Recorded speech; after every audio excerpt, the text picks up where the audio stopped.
Okay, so this is a reading I'm doing for a friend. Obviously everything here is symbolic. Everything has been chosen very carefully. Very carefully. We got the 4 Buddhas guarding the 4 corners. We've got past, what you were fed to become what you are now. The work you must do now to prepare for the future. And the desired end result if one does the work. Elevation. These are all aligned with the chakras. We've got the pine cone representing earth. And we got the first chakra all the way up to the 7th chakra. And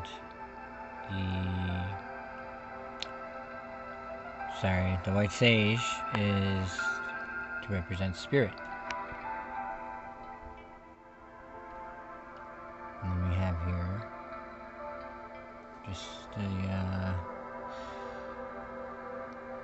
paying homage to some of the best there was.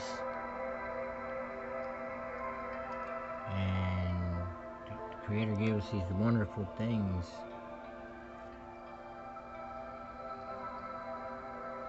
Yes. So anyways, I will get into the reading. This person wants to know their life path, or at least I'm doing a reading for their life path. They keep mentioning their life path. They have a calling and they don't know what it is. But according to what I'm interpreting is, as a child, they got a lot of love. Because I feel like this cup represents like their heart, their soul, and they were nourished. They were given great food, which is love. And then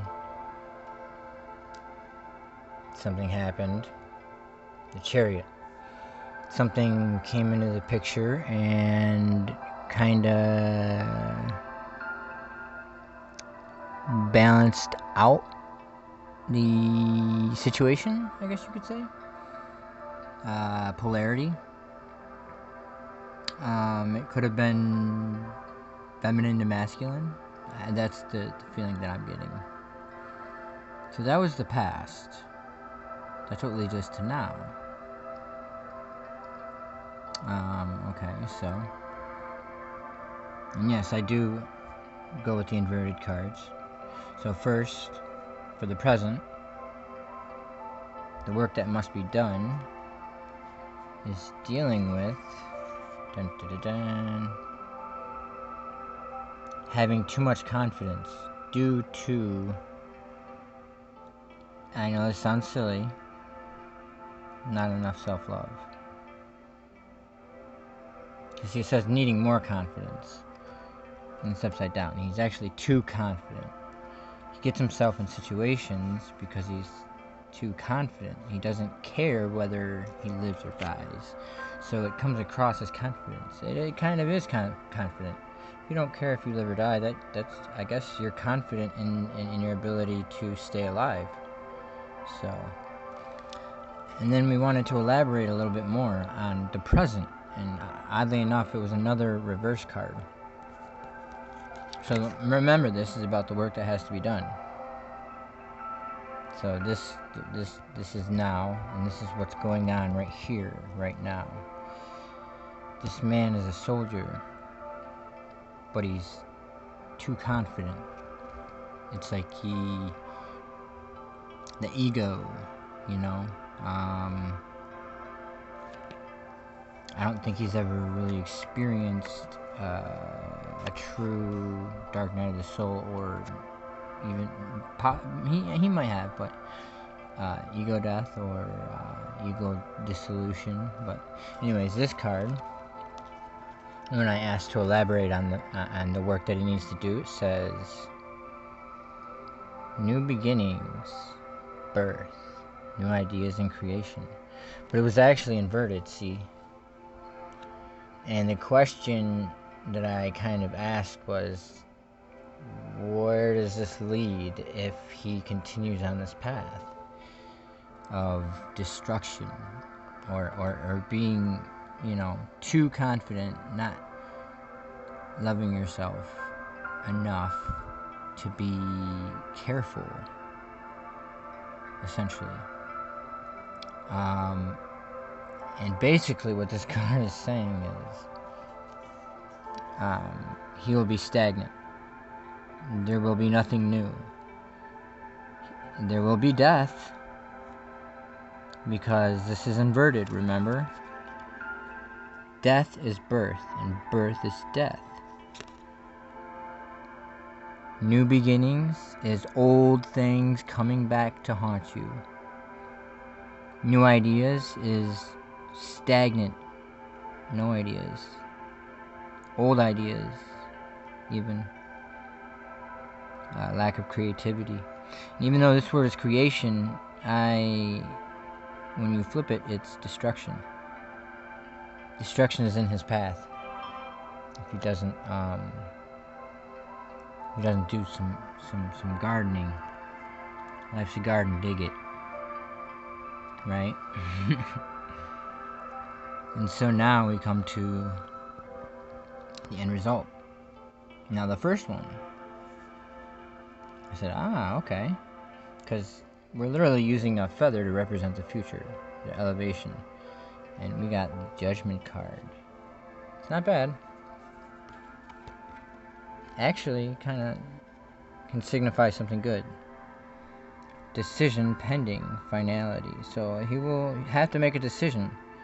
But the thing that sucks is if he waits too long, there's only one decision that can be made under the circumstances. It means he must accept the consequences of what is actually going on. And I don't think he's ready for that yet. But and then, oddly enough, after getting the Ace of Wands with the inverted birth, which is death, I got the inverted death, which represents life, believe it or not. So it says death, or situation, or endings, new beginnings. So really this means if it's inverted and he does not do the work, he will be trapped with just one choice to make. And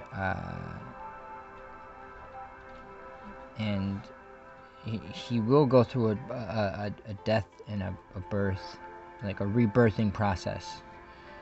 But he's gonna die, and then he's gonna become alive again. And but it says death of a situation or endings, new beginnings. So really, if it's flipped upside down, it means, it still means new beginnings, because it's death inverted, which is birth. So I don't know. It's kind of tricky how to.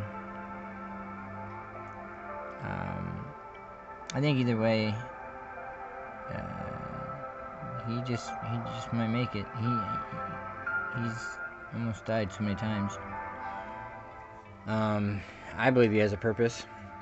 That's the whole reason I'm doing this. I don't do this for likes.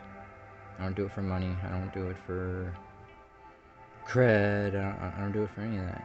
I don't do it for nothing other than this is the path that I have been called to do. The path of the shaman. So as you see here, I have Emerald Tablets of Hermes and Kavalion. You have to know your laws. How do you play the game if you don't know the rules to the game?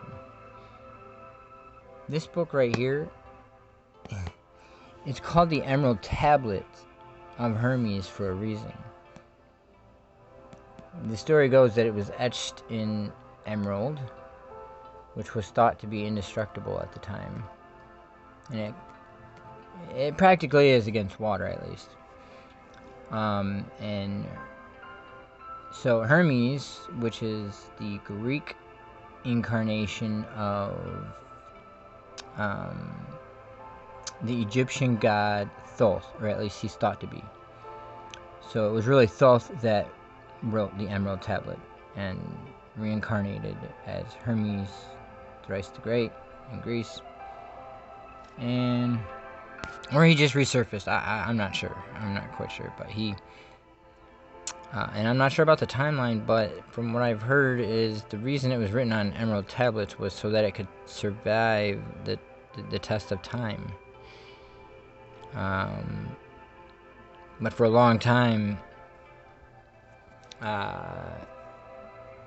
everything that the 7 universal laws that the Kabbalion talks about that were on the Emerald Tablets, they no doubt are scientifically backed. Like cause and effect. There is the law of gender, polarization, correspondence, vibration. Everything is in motion, even if it doesn't seem like it is, right? I mean, right now this whole planet is spinning. So this book doesn't look like it's spinning, but it's moving through space, apparently.